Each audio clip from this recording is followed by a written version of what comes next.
actually lift the Countdown with Keith Olbermann starts right now.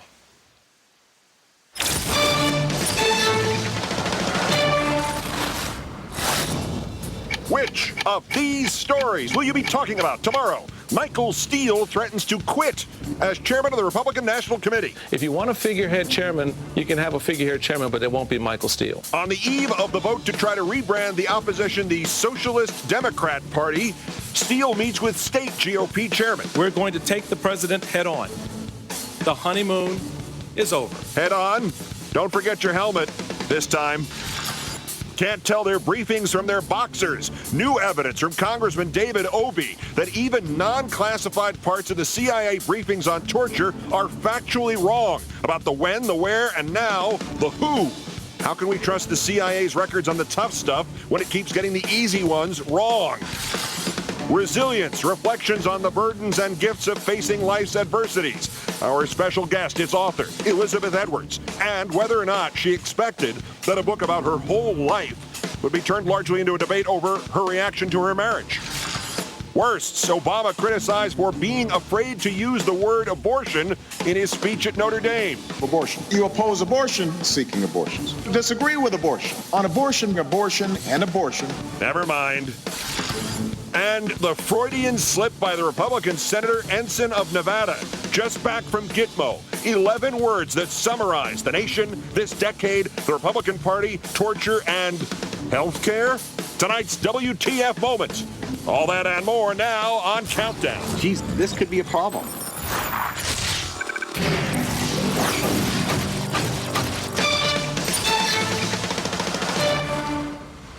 Good evening from New York. RNC Chairman Michael Steele tried to jumpstart the GOP today, only to be upstaged by an unexpected blast from Michael Steele. Our fifth story in the countdown, Chairman Steele threatens to quit. Were it not for that, we might be extolling with greater reverence this quote from his speech later in the same day. Quote, "This change, my friends, is being delivered in a tea bag, and that's a wonderful thing." Instead, there is this. The chairman's if-then ultimatum to the RNC delivered this morning via Fox News. There will be no comptroller answering to the Budget Committee instead of you. Not right now, no. Not if I have anything to do about it. But that is what's being contemplated. Well, they can contemplate all they want to, but the reality of it is, if you want a figurehead chairman, you can have a figurehead chairman, but it won't be Michael Steele. And while the RNC will soon vote on Steele's powers of the purse, it will decide tomorrow on a resolution to rebrand the Democratic Party the Democrat Socialist Party. Steele says he opposes that stunt, but he did not say so during today's speech to Republican leaders. Today, we are declaring an end to the era of Republicans looking backwards. The era of apologizing for Republican mistakes of the past is now officially over. It is done.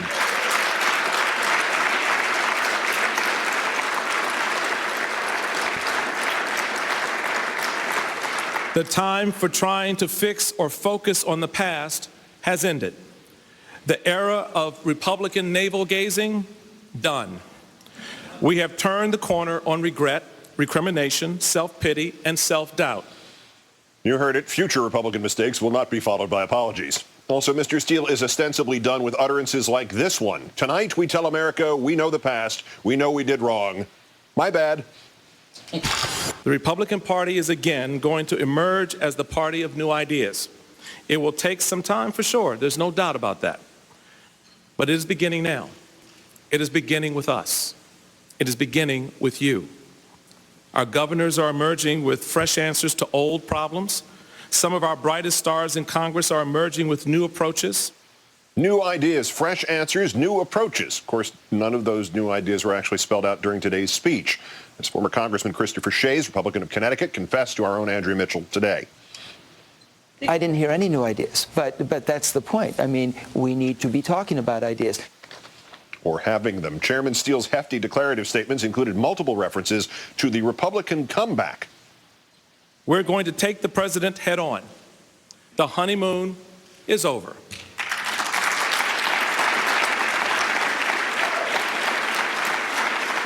The two-party system is making a comeback, and that comeback begins today. President Obama today not getting that memo. Instead, he announced a new national standard for auto emissions, and standing behind him, a first-time ever alliance of auto executives, union leaders, and environmental activists. As for taking the president head-on, Mr. Steele ran through the GOP's greatest hits, or gripes, like the Employee Free Choice Act, though he did not call it thus, and an age-old Republican bogeyman. We're going to give voice to the growing chorus of Americans who realize that there is a difference between creating wealth and redistributing wealth. Exactly, because no one remembers the redistribution of wealth under the Bush administration, tax cuts to the wealthiest, and repeated no-bid contracts in Iraq reconstruction, including the $13 billion in suspected combat zone fraud cases and other questionable costs, the vast majority of which linked to KBR, a then subsidiary, later spin-off of Halliburton.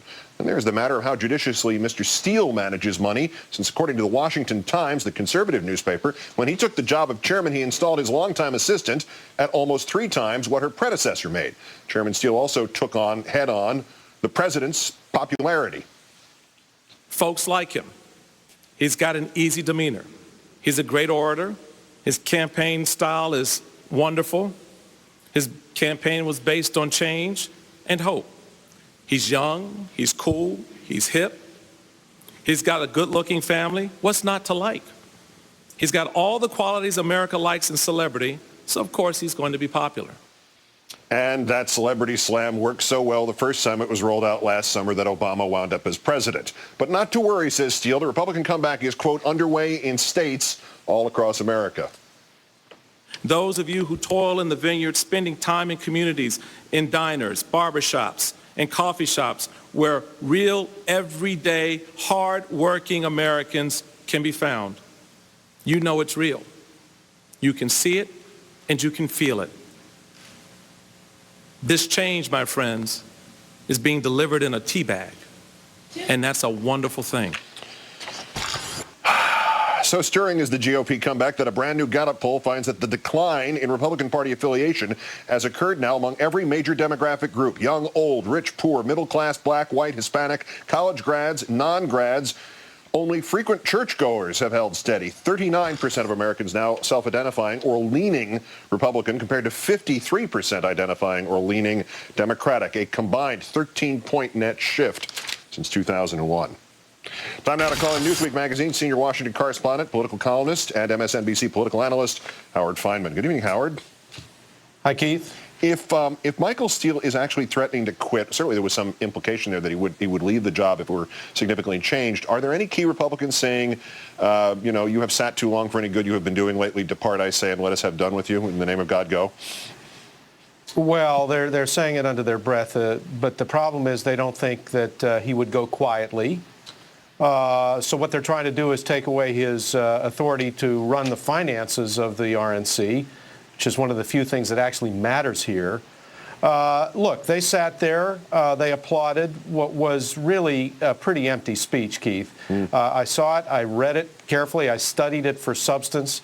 It was pretty close to substance-free. The notion that this was really a rousing thing that really would get the Republican state chairman up on their chairs applauding didn't happen.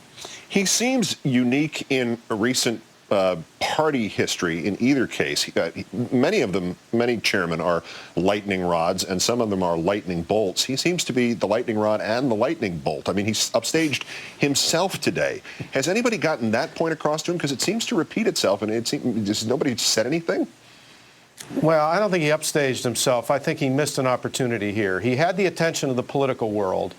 And really, there was nothing in the speech particularly. If he had wanted to excoriate this administration, if he'd wanted to raise the specter of debt off into the limitless future, he could have done it if he'd done a little homework. He said that his heroes are this party. He looks to the tradition of Edmund Burke and William F. Buckley and Ronald Reagan. Believe me, those guys knew their stuff. And if they wanted to attack somebody, you would remember it. Part of the problem here is even the attacks were forgettable because they were so routine. It was basically a lazy speech, and that doesn't augur well for his organizational ability. There have been some great Republican chairmen, the most famous in recent times being Bill Brock, a name nobody's heard of now. But 30 years ago, he really organized the Republican Party. This guy's not doing any of that. Doesn't seem to be much prospect of his doing so. Is there a mixed message between Steele and the Republican who's been most prominent the last 3 weeks in terms of publicity, Dick Cheney, or is this, being Republican means no longer having to say you're sorry idea? Is this a way of Steele trying to tune in to the defiance of Cheney, if not necessarily the stigma of Cheney?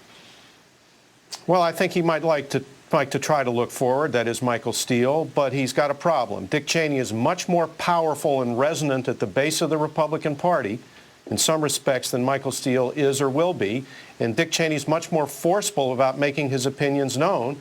And Dick Cheney's out there, and nobody, least of all Michael Steele, is going to make him shut up.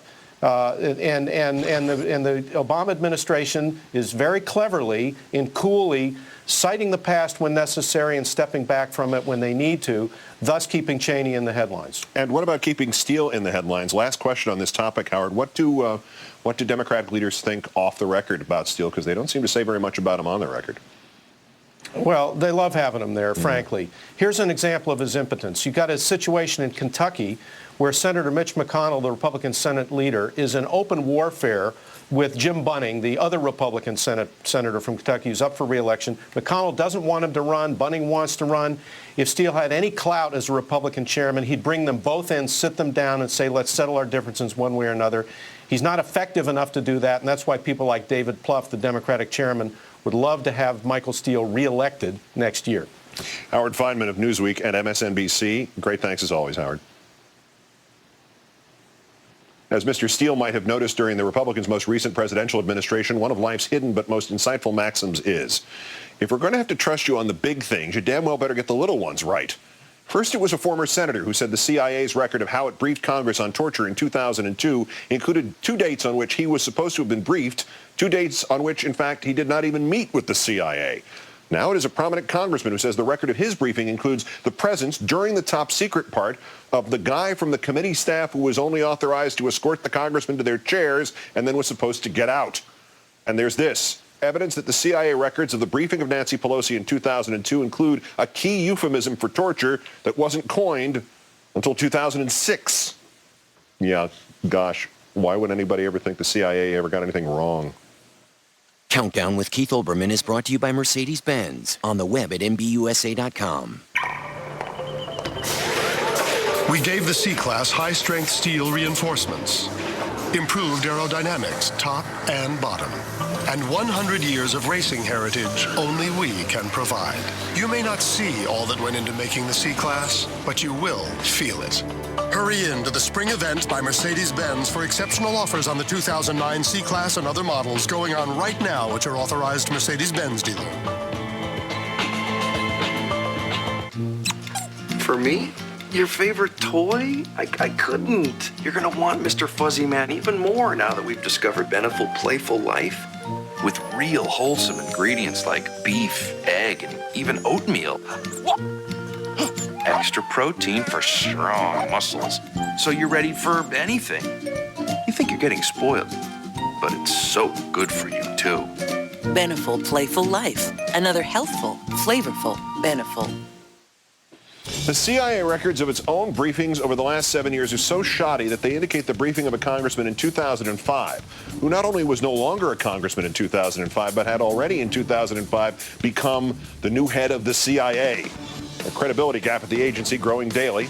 Later, Elizabeth Edwards and her new book, and it is the most remarkable quote of the year, 11 words that sum up not only Gitmo and torture and priorities and Republicans, but also health care. Tonight's WTF moment ahead on Countdown. When we first bought the house, the lawn was nothing but brown. So I called my father-in-law. He's really good with the lawn. He knows exactly what to do. Well, I told him to use Scott's Turf Builder, and he said, well, I got this stuff. I took it, threw it in the garbage. Cheaper brands have filler, sand, gravel, stuff you don't want on your lawn. Scott's Turf Builder is pure food. Every granule is 100% nutrition. You get what you pay for every time. See what happens, Chris, when you listen to your father-in-law? He's getting the hang of it now. I still think I got the better lawn. Me, I don't care what he says.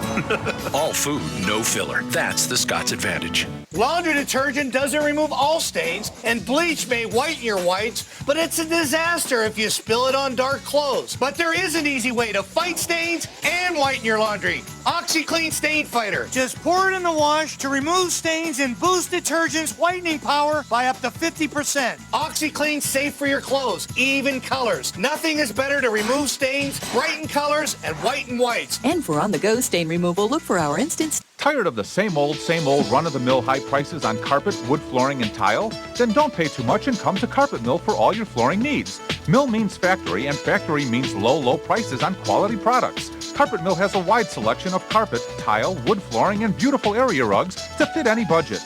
Hi, I'm Marshall. We'll meet or beat any price, so shop us last. We're now offering 0% financing for 12 months. If you're tired of being put through the mill and buying flooring, shop Carpet Mill.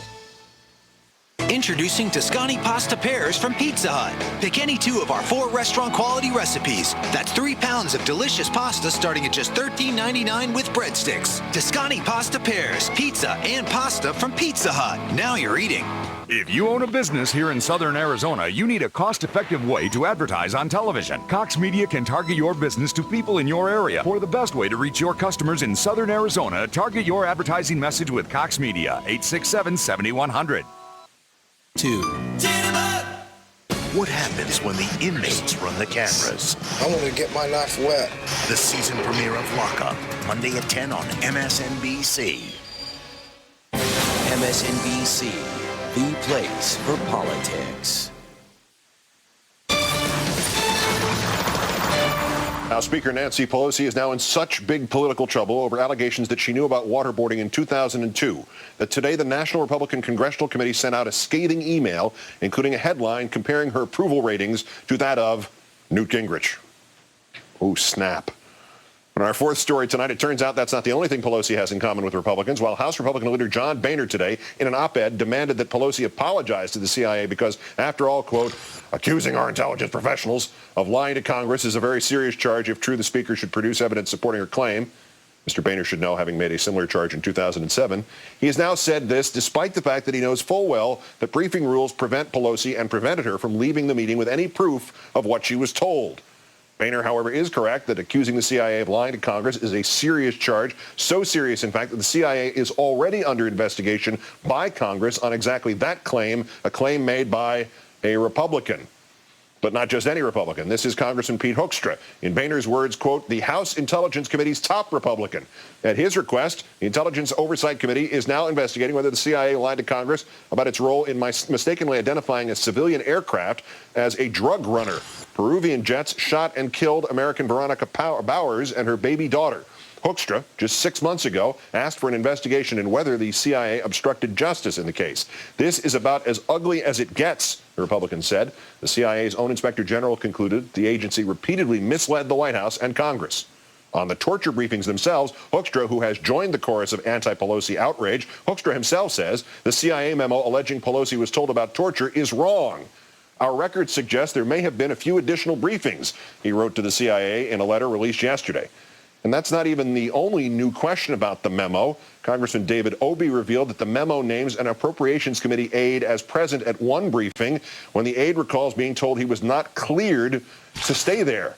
This means he joins Democrats Jay Rockefeller and Bob Graham, who have also questioned the memo's accuracy in terms of dates and times. And then there are the memo's self-apparent problems. No record of who gave at least 7 briefings. Not quite sure when John McCain got briefed, late October. Not sure who the O'Keefe guy was who got the top secret briefing. Michael? And as journalist Marcy Wheeler points out, according to the CIA, Congressman Porter Goss got a briefing on March 8, 2005. Even though he was not only no longer a congressman at the time, he was the director of the CIA. Joining us now, former CIA Special Agent Jack Rice, currently radio host with the Talk Radio News Service. Jack, thanks for your time tonight. Great to be with you, Keith. All right, Iran had nukes or has them. Iraq had WMDs and ties to al-Qaeda. The Soviet Union would last into the 21st century. Nancy Pelosi was briefed about the term EITs in 2002, even though the term was not used till 2006. And Porter Goss was the director of the CIA. Which one of these things is not like the others? Keith, in the end, we're talking about facts here. And don't mess up this whole argument with facts. We don't need that. We didn't even mention the fact that the CIA missed the whole drop with Iran in '79, or the fact that the Berlin Wall fell and they missed that, or heck, even 9/11. We don't need to worry about that. What's extraordinary here is the idea that if you would ever question the CIA now, all of a sudden it's somehow anti-American. It's extraordinary. Yeah, Dick Cheney and George Bush questioned the CIA repeatedly in 2002 and 2003. That's largely how we got into this mess in the first place. But as a veteran of the agency, I mean, you know that there are smart and skilled analysts and agents and operatives who work there. Is it just that with the Pelosi case anyway, or just like with Iraq, the intelligence has gotten twisted and the agency has been, whether intentionally or otherwise, corrupted by an administration that was willing to cherry pick and fabricate what it needed to get by? Anybody who believes that an administration can't push the agency to do something is really missing the point, because they can. The fact that they can push the agency and say, this is what I'm looking for, and we've found more and more evidence that has proven that to find that connection between al-Qaeda and Iraq, we've heard about it pounded back at again and again and again. It will drive the agency to react. It will drive them to do certain things that may or may not be true. And that's a big part of the problem that we're facing right now. But you know, the biggest irony here, and this is the biggest irony, is that with all of this fight, the transparency that the Democrats have been talking about since 2002, only now, I mean, shockingly, now the Republicans are saying, we want transparency so we can go after Pelosi. Fascinating. And forget that the Republican claims that are being investigated that the CIA lied. And the Republicans always have this, we should not trust certainly big aspects of big government. What is the real point of pushing this outrage about the Speaker when there are no legal or official implications, even if she were in fact wrong? Let's make this very clear. This is about one thing, politics. What's extraordinary to me is that I've seen the Republicans do this over and over. They will wrap something in the flag around something, and they will put a little lapel pin on it that says national security. And if you ask a question about it, somehow you're anti-American. That's what they've been trying to do to Nancy Pelosi now for about 6 years. And now they're pushing to say, oh, because she's doing this now, all of a sudden, we better take a closer look at her. Now, if we're going to be transparent here, and we're going to talk about what the Republicans say that they stand for, then what they stand for right now is a good look at what's going on. The idea that they use her as the tool, I think in some ways she should be laughing, because in a way this is what she wanted. She wants the government to look at what the agency did and didn't do. It's never been about her. It's about us. Now, somewhere it was phrased as the briar patch problem, which I think is a good description. But last point, are you worried that the records show the term enhanced interrogation techniques being used in 2002 briefings when the term was not used until 2006? Keith, we're back to that whole facts thing. We don't need that. We know where we're going here. Sorry. We don't, listen to me, young man. How dare you do such a thing? I know. I'm sorry. I'll throw my calendar away. Jack Rice, radio host, former prosecutor, former CIA officer. Many thanks as always, Jack. Thank you, Keith. CIA is also denying that enhanced interrogation techniques included sticking snails on anybody's face. Explain that.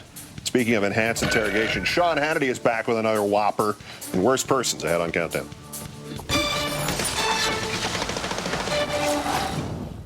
National Car Rental knows I'm picky. So at National, I go right past the counter. And you get to choose any car in the aisle. Choose any car! You cannot be serious! Seriously, you choose. Okay. Go National. Go like a pro. To stay in tune with life after 50, I switched to a complete multivitamin with more. Only One A Day Women's 50 Plus Advantage has ginkgo for memory and concentration, plus support for bone and breast health. Just what I need. One A Day Women's.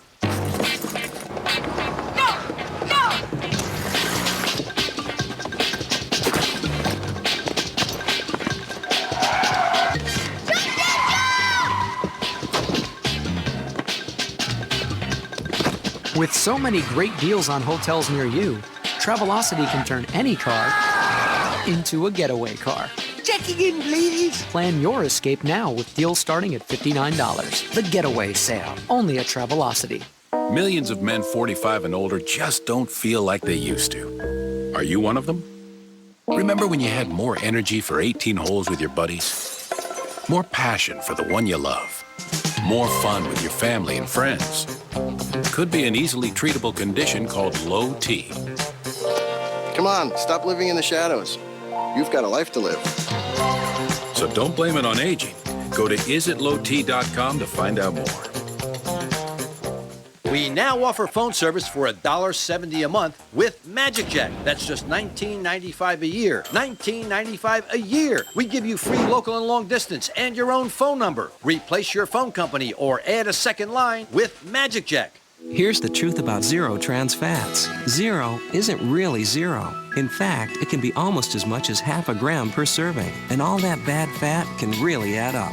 Smart Balance Buttery Spread. Look at the way he flaunts his money.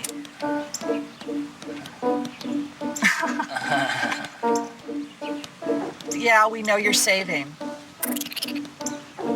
What a big show-off. Want your savings to be the talk of the town? Fired up. There's never been a better time to get Cox Digital Telephone and save up to $120 a year. We're about to surprise someone with free Hungry Howie's pizza for a year.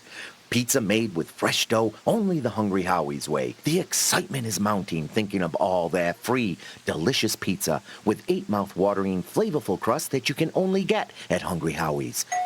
You just won free pizza for a year. Wow! Wow! Wow! I love Hungry Howie's. Well, we didn't expect that. But hey, it's Hungry Howie's. Screamingly delicious pizza. Stinks.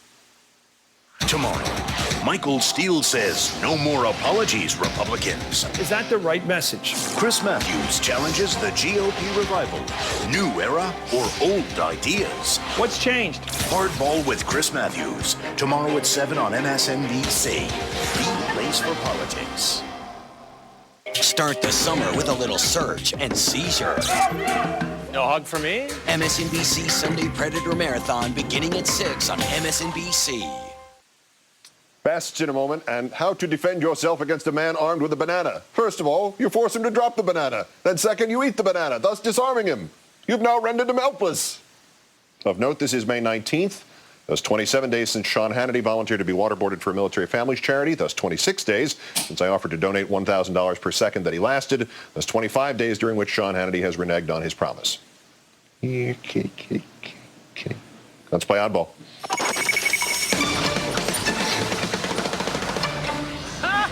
We begin in Sandy, Utah, and the family driveway of Finn Kelleher, where this 11-year-old is making his attempt at world record-breaking glory. The challenge, having the most snails attached to one's face. Onlookers have 1 minute, and only 1 minute, to put on as many slithering crustaceans on Finn's face as they can. Only the snails, when they are firmly in place, Master Kelleher sits up. The snails have to hang on for 10 seconds.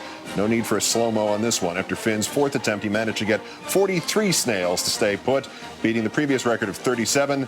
And as the Kelleher family eagerly awaits confirmation from the folks at Guinness, cake is enjoyed by all. Escargot cake. To Spokane, Washington, where a nest of ducklings hatched right outside banker Joel Armstrong's second floor office window. The scene was cute and all, but Armstrong noticed there was a problem. The ducks had no access to water. The mother duck was able to fly down to the sidewalk, but her newborn ducklings could not join her. So Mr. Armstrong decided to take matters into his own hands in a duck and recover operation. First, mother duck gives the okay quack. That's not the duck, that's Mr. Armstrong. Then the ducklings, here's the quack, then they jump, and caught another one. Armstrong is catching here, and after 12 ducklings talked off the ledge, Armstrong and a group of bystanders helped guide the brood along a parade route. Multiple camera coverage here. They got safely to the Spokane River. When the rescue team later inquired about payment, the mother duck told them, put it on my bill. And finally, in Belgium, and the glimpse at the Antwerp Zoo's newest arrival, the baby elephant, Kai Mook, took her first steps today and then fell right over. Aw, okay, that's enough of that crap. Elizabeth Edwards and her new book. To judge most interviews, it is only about her husband's failures. Our interview will indicate otherwise. And the latest argument that carbon dioxide cannot be dangerous and there can't be climate change because carbon dioxide is natural. It's in Coca-Cola, says Congressman Joe Barton in Worst Persons. Joe's the brainiac of the House. These stories ahead, but first time for Countdown's top 3 best persons in the world. Number 3, best bad assumption, columnist George Will of Newsweek, lamenting Transportation Secretary Ray LaHood's observation that we can change entrenched behavior. People are getting out of their cars, he said. They're biking to work. Mr. Will wrote, where to start? Does LaHood really think 0.01% of Americans will ever regularly bike to work? He's got you there, LaHood. The Census Bureau statistics on commuters state that right now, 0.4% of Americans regularly bike to work. That would be 40 times more cycling commuters today than the number Will laughs at as LaHood's impossible dream. Number 2, best dumb criminal, adult division, William Richard Bullock of Cary, North Carolina. Charged with armed robbery of a bank in Durham, got 20 grand. Do you get the feeling a psychological need to be caught is increasingly in play here? He dropped a notebook during the robbery. He broke back into the bank to get the notebook, but he did not get the papers that had spilled from the notebook on which were written his name and home address. Number 1, best dumb criminal, youth division, 17-year-old John Zwala of Winston-Salem, North Carolina, who tried to rob an internet cafe with a gun he kept under his shirt, gangster style. The owner was not worried. His hunch that the teenager had under his shirt not a gun, a banana. Well, that perhaps was the idea. The hunch was that it was not a gun but a banana. The hunch was confirmed after he jumped the kid and pinned him, and while they waited for the cops to arrive, the kid pulled out the banana and ate it. Ring, ring, ring, ring, ring, ring, banana phone. Ding dong, ding dong, ding dong, ding, banana phone. Now, you're watching Countdown with Keith Olbermann. Coming up next on The Rachel Maddow Show. Rachel presses the Dick Cheney torture link with new details about his real agenda. The Rachel Maddow Show. Next only on MSNBC. Brought to you by Sprint, only on the Now Network. Welcome to the Now Network, population 49 million. Right now, 1.5 million people are on a conference call. 750,000 wish they weren't. Construction workers are making 244,000 Nextel Direct Connect calls. 1 million people are responding to an email. 151 accidentally hit Reply All. That's happening now. America's most dependable 3G network, bringing you the first wireless 4G network. Sprint, the Now Network. First we add the baking soda, then we put the vinegar. Scientific explorations in the kitchen? Bring it. It started bubbling. New Bounty is thick and absorbent. It cleans the mess with less. Then you know what, Teddy? It exploded! Yeah, it hit the ceiling. In lab tests, Bounty absorbs twice as much as the bargain brand. And it's more durable. It was really cool. Why use more when you can use less? New Bounty, the thick quicker picker-upper. In these markets, I'm glad I turned to Fidelity for an annuity with guaranteed income for life. That's right, guaranteed income for life. My annuity from Fidelity means my retirement income is safe. It's guaranteed no matter what happens. If guaranteed income for life sounds good to you, do what I did. Let Fidelity be your guide. Call Fidelity at 877-200-0433 for details about guaranteed income for life. Approximately 2 out of 3 people being treated for depression still have depression symptoms. Talk to your doctor. If your antidepressant alone isn't enough, one option your doctor may consider is adding Abilify. Abilify is FDA approved to treat depression in adults when added to an antidepressant. Learn more about Abilify. Call your doctor if your depression worsens or you have unusual changes in mood, behavior, or thoughts of suicide. Antidepressants can increase these in children, teens, and young adults. Elderly dementia patients taking Abilify have an increased risk of death or stroke. Call your doctor if you have high fever, stiff muscles, and confusion on Abilify, as these may be signs of a life-threatening reaction, or uncontrollable muscle movements, as these could become permanent. High blood sugar has been reported with Abilify and medicines like it. In some cases, extreme high blood sugar can lead to coma or death. Other risks include dizziness upon standing, seizures, impaired judgment or motor skills, or trouble swallowing. Talk to your doctor about the risks and benefits of adding Abilify if an antidepressant alone isn't enough.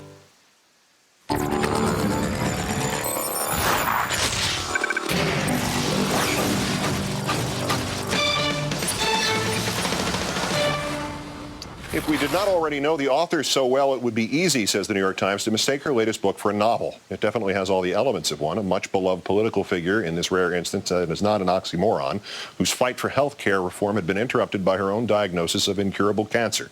The daughter of a career Navy pilot who watched and helped her father recover from a near-fatal stroke after one of his doctors had already declared him brain dead.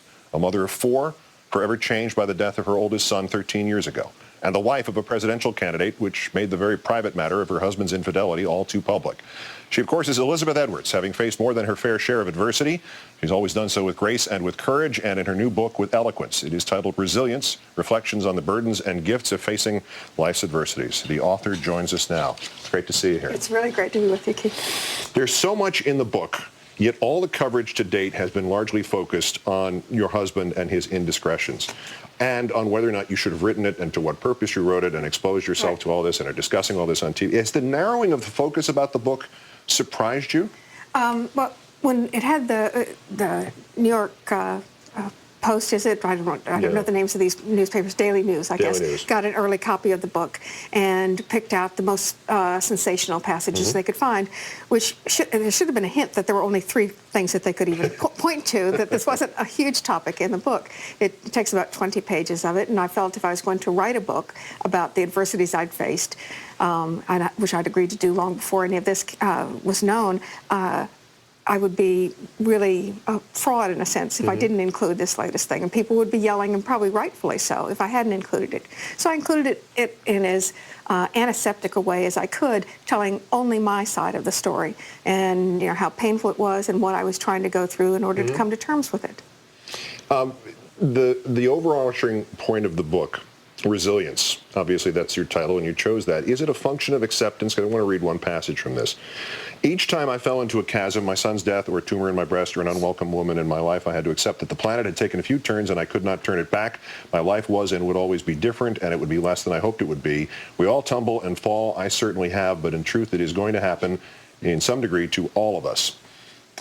Is acceptance of the plan B, whatever it is in a particular situation, one of the keys to getting up again, after that tumble? I think that it is. I mean, you can go through the motions, and we all do. The day after something terrible happens, we do get up and we do whatever it is we need to do. If you have cancer and you need to work, you get up and go to work. But that doesn't mean you have really come to accept this new reality. You start to be more productive, and you don't live with eternal discontent. The day you say, now my life is different, and these are the new parameters of my life. And I have every time I've resisted, and every time I've come to the same place. There's one irony in here, at least I thought it was ironic. You wrote about how after your son's death, online support groups lived up to their billing and then some, and were of extraordinary help to you. And there's something bizarre about the fact that the internet is now one of the engines that will sort of guarantee that you can't shield your children from stories about the family. There's something. Is there a metaphor for life in there, or is it just annoying? Well, it is annoying, but not just annoying. The truth is, if I were, my children have already seen spoofs of themselves. It was in 2004, some spoof site had a picture of them and put fangs and horns on them. My daughter at the time, I guess in 2004, was 8 years old, and she said, can you make this stop? And this isn't me. And it just said facts about them that weren't so, about how terribly they'd behaved. But it's sort of an opportunity to say, we live in a world where this kind of thing is sometimes considered funny, and there's a roughness in with the anonymity of the internet. I certainly have gotten, some pretty abrasive rubs from people I'll never see. And their excuse for it is, you brought all this up in the book. Yes. And now let me just ask one question about your reasons for doing that are independent of what happened. But after that whole thing happened and the story hit, you and I spoke, and you said it was important to you that some people understood the evolution of your decision-making process, what you did in all of that. Why was that true, and why, to the degree that the book suggests that it's still true, why is it still true? It seemed to me that most people who know you and most people who know of you would say you don't owe anybody any sort of explanation for how you behaved under such a series of crises. Right. Well, I mean, there are people that I respect, you included, that I wanted to speak to personally about what had happened, and there was some wide speculation that I had put aside everything because I was so driven by ambition, and in fact, I knew very little, and that was very painful, and that I had actually modified what I spoke about in the campaign in order to try to be truthful because I do believe that my husband's candidacy in 2008 was enormously important. I still believe that right this minute, even though it's cost us so much. I think we're talking about universal health care, because he had a really aggressive plan early and forced the other candidates, including the Republican candidates, to match him. He had a very aggressive plan with respect to global warming, and people had to match him on that. And so now we're talking about things on a playing field that I'm glad we're at, and I think that we're there because of his candidacy. Now, if the cost of his candidacy was his fame or notoriety, and that brought on the exposure and the pain, then so be it. I think that maybe it's one of the things we have to accept when you accept that you want to be in public service, that you may pay some private price for that.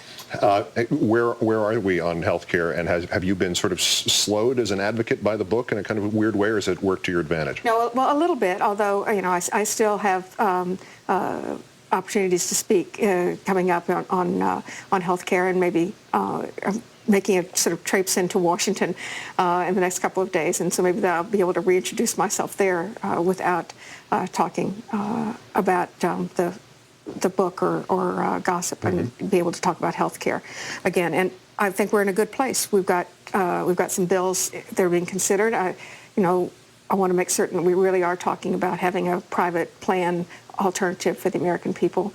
Even the threat of a public plan is causing these private insurers to promise, lower amounts of money to be charged to their insureds. So I hope that stays a part of it, and I'm a little concerned about that. But that's the big thing that I think we could get done this year. And my questions having been asked in inverse importance, how is your health care going? How are you? I'm fine. I mean, I have a lot of side effects. I have a lot of aches and pains. But what I'm trying to avoid is dying, so aches and pains are pretty easy to put up with. And it hasn't been an entirely even road, and I talk about that a little bit in the book. But I'm stable right now, and that's what we're looking for, is stability. Agreed. The book is entitled Resilience, Reflections on the Burdens and Gifts of Facing Life's Adversities. Elizabeth Edwards, as I always say, it's a privilege to know you, and a privilege to spend a little time with you. Back to you, Keith. All right, take care. Thanks. Just back from Gitmo, a Republican senator in just 11 words sums up the last 8 years, to say nothing of what is wrong with our health care system. It is tonight's WTF moment. When Rachel joins you at the top of the hour, the Democrats on Capitol Hill going after Obama and fighting to keep Gitmo open. Did you know that President Bush inherited the negative impact of 9/11? It's true. Mr. Waterboard Me says so. But first, because they may be gone, but their deeds outlive them, the headlines lingering from the previous administration's 50 running scandals still bushed. Number 3, electrocution gate. We already know that as many as 18 American service personnel have been electrocuted in Iraq, most due to horrifically bad electrical wiring near water pipes done by the Halliburton spinoff KBR. Now comes the still more awful news that in addition to tens of billions of dollars in contracts, KBR also received tens of millions of dollars in bonuses. This will be revealed at a hearing conducted by Senator Dorgan tomorrow. The bonuses were for the electrical wiring KBR did in Iraq. Our men and women have had many mortal enemies there. Saddam's army, the insurgency, and KBR. Only we didn't have to pay Saddam or the insurgency to kill our troops. Number 2, Cheney Gate. The Journal of the Army War College, Parameters, has reviewed Jane Mayer's new book, The Dark Side. The reviewer, War College professor Jeffrey Record, selects this passage from the book. What made Cheney's influence so perfidious was the combination of his profound panic over the 9/11 attacks and the mysterious anthrax attack in the following month, and his absolutist view of presidential prerogatives. The attacks apparently unnerved Cheney to the point of his imagining Saddam Hussein to be undeterrable, an al-Qaeda collaborator, and brimming with weapons of mass destruction. I don't know him anymore, said Brent Scowcroft, former national security advisor to George H.W. Bush. According to Lawrence Wilkerson, Powell's chief of staff, Cheney was traumatized by 9/11. The poor guy became paranoid. Having underestimated the al-Qaeda threat before 9/11, Cheney overcompensated. In the weeks following the attacks, he traveled with a doctor, as well as a duffel bag containing a gas mask and a biochemical survival kit. It is easy to psychoanalyze what happens to a man who thinks he knows everything when that which he dismisses as impossible becomes all too real, and it is largely his fault that it became such. And sometimes easy is right. And number 1, now you say it, Gate. A second member of the Bush administration has now revealed misgivings about torture, sadly misgivings she did not make public at the time. Karen Hughes, a member of the White House Iraq Study Group from 2002 to 2004, tells the Houston Chronicle, quote, I was very vocal in the internal debate. I worried about how that would make us look in the eyes of the world, but I had left the White House when a lot of that was taking place. Nice. Ms. Hughes indeed left the White House in 2004. She left it so she could go work on Mr. Bush's re-election campaign. After that, she went back to the White House to run Bush's effort to win the hearts and minds of the Middle East. So when was it that you were worried? And when was it that you weren't working for Mr. Bush? And how long did you ignore your conscience and not say anything?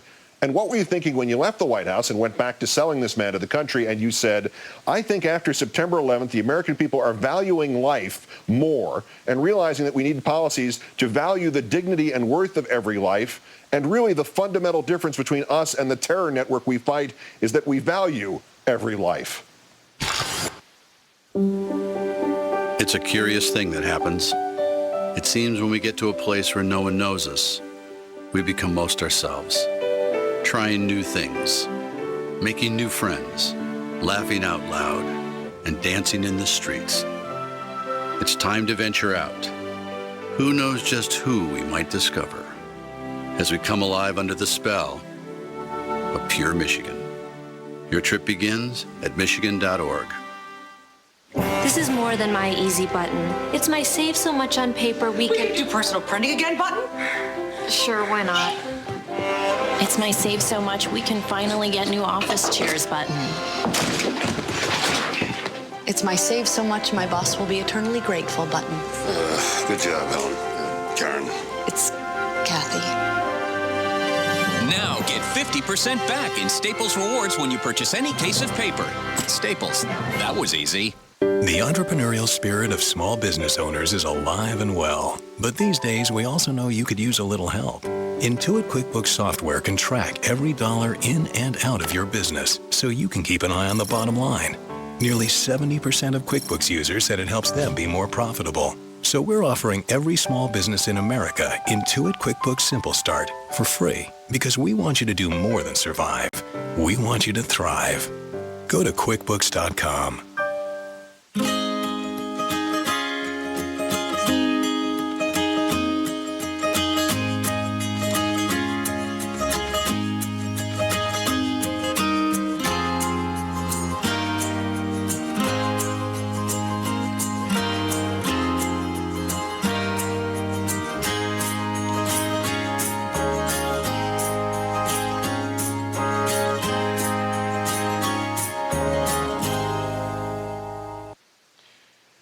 It is one of the most cogent quotes of our time, perhaps of any time. It was said by a Republican senator just back from Gitmo, and yes, it appears to have been a Freudian slip. It is also tonight's WTF moment. First, the worst, insisting Obama was afraid to say the word abortion at Notre Dame. Must have been in the bathroom, buddy, when he said it 7 times. And there's no climate change, the congressman reassures us, because there's carbon dioxide in your Coca-Cola. I think there's something stronger than carbon dioxide in his Coca-Cola. You're watching Countdown on MSNBC.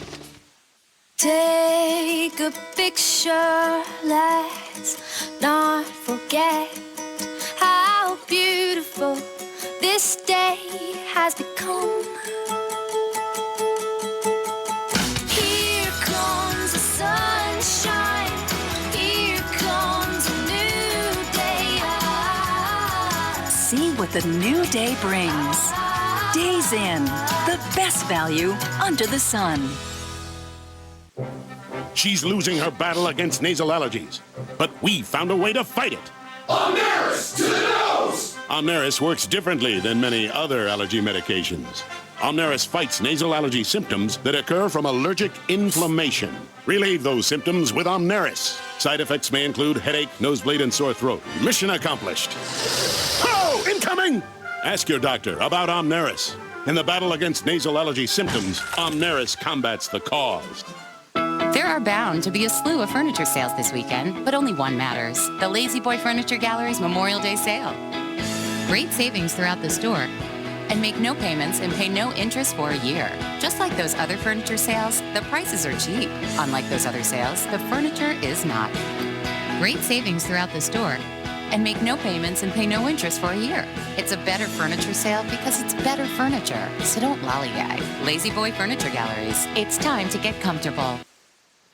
The single most accurate, most symbolic, most succinct summation of the America of May 2009, uttered in a Freudian slip of biblical proportions by a Republican senator. It is tonight's WTF moment, and it is next. But first, time for Countdown's number 2 story.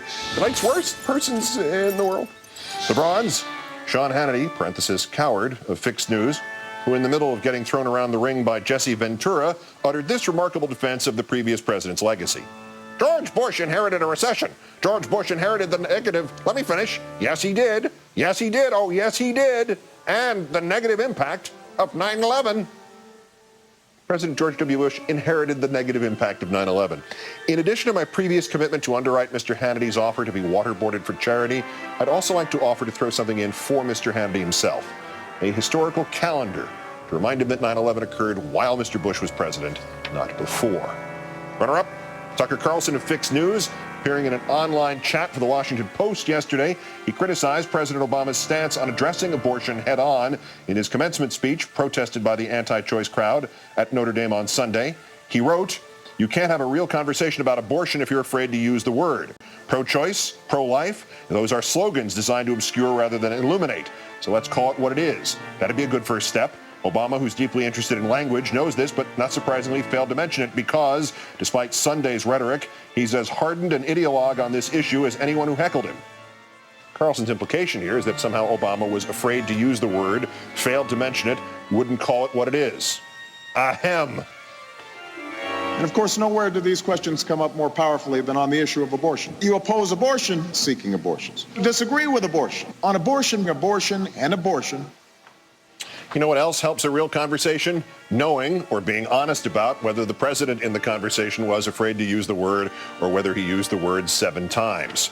But our winner, Republican Congressman Joe Barton of Texas, who is back in the battle with Michelle Bachmann and Steve King for world's craziest congressman, saying there is no global warming or climate change because, quote, CO2, carbon dioxide, is not a pollutant in any normal definition of the term.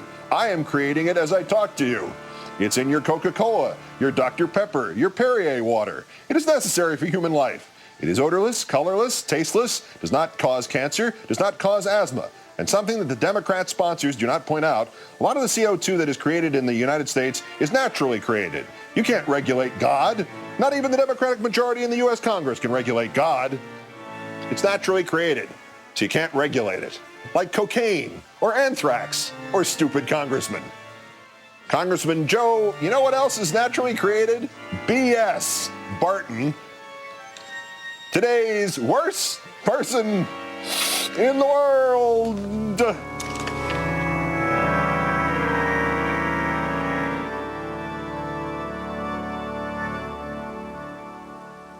Last year, more than 500,000 investors opened an account at TD Ameritrade. Maybe because TD Ameritrade's fair and straightforward pricing made sense to them. Maybe for the range of products, not just stocks, but bonds, mutual funds, CDs, and the clear objective guidance to help them choose.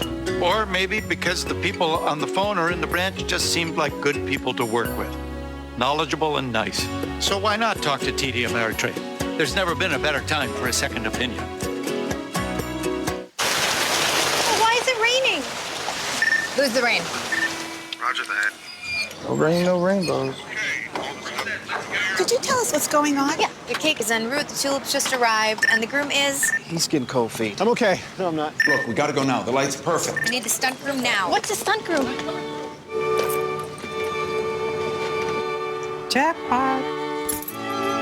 Get work done now. Nextel Direct Connect with GPS tracking. Only on the Now Network. It's the Nissan National Tent Event. Right now, get the reliable Altima, just $199 per month.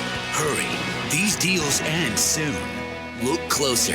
Nissan delivers. Pick a city, then get a 4-star hotel at a 2-star price from Hotwire.com. When 4-star hotels have unsold rooms, they use Hotwire to fill them. So you get the lowest prices guaranteed. HOTWIRE, Hotwire.com. When the light comes on, just come in.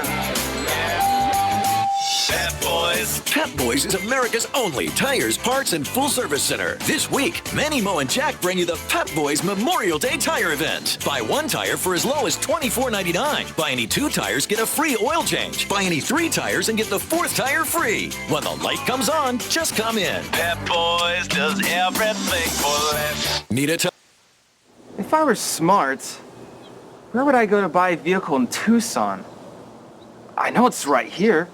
Somewhere. Gosh,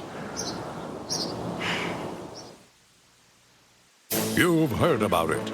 You know it's coming soon. The digital transition. So what do you need to do to get ready for it? Absolutely nothing. Because your TVs are already hooked up to Cox, so you're already ready. But what about your family and friends? Now's the time to make sure they're connected to Cox too. Go to cox.com/digital transition for all the details.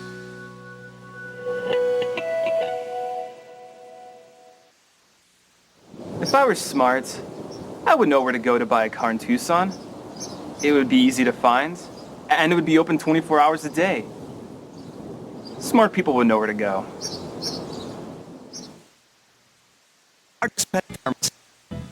Rachel presses the Dick Cheney torture link with new details about his real agenda. The Rachel Maddow Show, next only on MSNBC.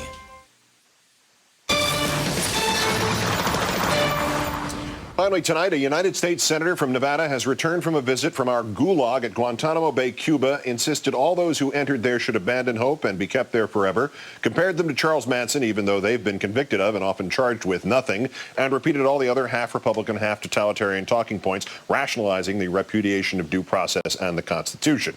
And then Senator John Ensign, having been hit by some sort of interstellar asteroid of honesty, added in one of the truest things ever said by man, that the detainees, quote, get better health care than the average American citizen does. Our number one story in the countdown. What the? The men we have locked up without charge or trial, some of whom have been tortured psychologically or physically, all of whom who have been at minimum traumatized, and at least some of whom, just by the laws of statistical probability, even the most rabid of right-wingers will admit this, at least some of whom must be innocent, and they've gotten better health care than the average American citizen. Torture at Gitmo, punishment at the drugstore. You certainly nailed that one, Senator. For the last 8 years, the Republican Party has been far more concerned with breaking the health of the average Gitmo prisoner than it has been with improving the health of the average resident of this country. And no one, nowhere, at no time has boiled it down with the economy of words, the startling precision of John Ensign. The detainees get better health care than the average American citizen. The Bush administration and those Republicans now following it, like the guys with the brooms have to follow the parade of elephants, have turned this nation's priorities on their collective head. Throw out the rights we were born with and which we have assiduously granted even the worst of our enemies for 233 years, and prevent the extension of the obvious, necessary, urgent right of every American to even just the bare minimum of health care. But no, if you argue for closing Gitmo, John Ensign and his pals will call you a Nazi appeaser. Then, if you argue against torturing people, they'll call you a fascist. If you demand prosecution of those who tortured, they'll call you un-American. They'll claim with the same level of insight and memorization available from a parrot that we only waterboarded people that planned the attacks on September 11th that killed 3,000 Americans. And then if you argue for better health care, they'll call you a socialist. Congratulations, you're a liberal, Nazi-appeasing, un-American fascist socialist. Meanwhile, they will wrap themselves in the flag and insist they kept us safe. Senator Ensign, I've never heard this question asked, let alone answered before. Who exactly is the us in that sentence? The average American who, as you suddenly blurted out, is not getting health care as good as the guys at Gitmo? Is that the us you've protected? Or is it the various healthcare industries, the drug manufacturers, and the HMO chains, and the insurance industry, and the rest? Is that it, Senator? You made the world safe for pharmacy?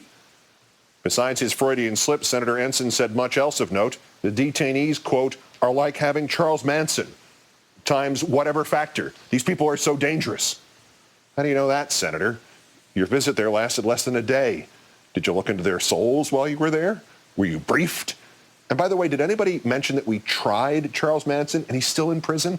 Evil, crazy, without any sense of the sanctity of life, trying to kill as many people as he could. And our quiet, little, quaint, old justice system worked like a charm on him. It is permissible to hold people until the military conflict is over. Does anybody think this global war on terror is over? It's not even close. If these people get out, they're coming back to kill Americans. Sounds like you just defined these people as prisoners of war, Senator. Indefinite detention is legal, provided there is a formal declaration of war. But do you recall the Senate ever legally declaring war on anybody? I mean, you were there. You should have noticed. Oh, who am I kidding? Anyway, there it is in the proverbial nutshell. Nearly a decade's worth of twisting this country's heritage inside out, of doing half of what any terrorist could ever dream of doing to this country for them. Let's put this up on huge stone tablets like the Ten Commandments outside that courthouse in Alabama. Only these words would go outside the U.S. Senate and outside every CVS, Rite Aid, emergency room, and medical office building in the land. A statue of Senator John Ensign of Nevada. A contribution check from Big Pharma in one hand and a water board in the other. And his words beneath him, because they certainly should have been beneath him. The detainees at Gitmo, they get better health care than the average American citizen does. What the... Let's count down for this, the 2,210th day since the previous president declared mission accomplished in Iraq. I'm Keith Olbermann. Good night and good luck. And now to address Capitol Hill Democrats seeking to keep Guantanamo Bay open. Maybe they too think they can use health care there as a model for our system in this country. Ladies and gentlemen, here is Rachel Maddow. Good evening, Rachel.